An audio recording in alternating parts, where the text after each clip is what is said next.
Yosefu murugo kwa Potifari yaraze kujyamana na muka Potifari aravuga jewe akomora icyo cyaha jewe mbisemwo kwiyirukira Saduraka Meshaki na Abedinego nabonyene baraze kwihumanya bareme abo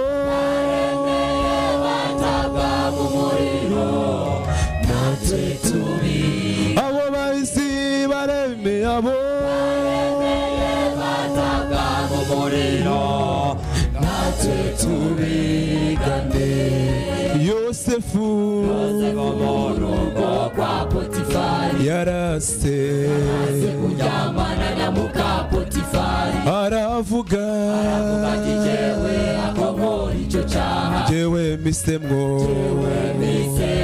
kwiyirukira Saduraka Meshaki na Abedinego nabonyene baraze kwihumanya bareme abo bataga mu muriro natwe abo bahisi bareme abo bataga mu muriro natwe tubigane ingabo zabo bahisi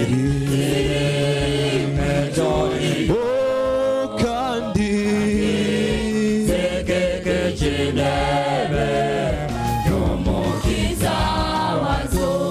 zaciye izo ngabo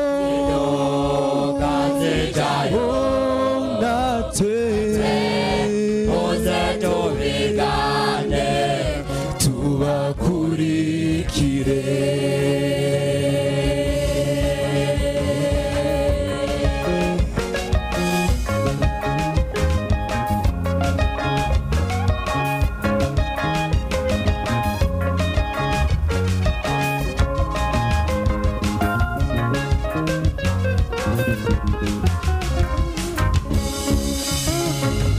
hari abantu b'abayabahizi bemeye utabaho k'ubutumwa bwiza. Stefano yicishijwe amabuye, Petero nawe bamubanza acuritse, Yohana bamukereye izosi, ubundi nawe bamuta mu mavuta. bari bafise umuriro wa mpwemu, muze tubika. abo bahisi bari bafise umuriro wa mpwemu, muze tubikane. hari abantu b'abayabahisi bemeye kuvabaho k'ubutumwa bwiza. Stefano yicishijwe amabuye, Petero nawe bamubanza acuritse, Yohana